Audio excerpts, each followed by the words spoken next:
Shunday odam topilmadi. Hayotim davomida orzu qildim. Meni tushunadigan, so'zsiz anglaydigan, shamolga qarshi yonimda turib yura oladigan bir odamni.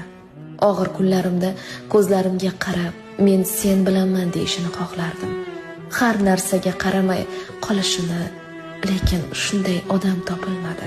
So'zlar ko'p bo'ldi, va'dalar ham, lekin vaqti kelganda ko'pchilik ketishni tanladi.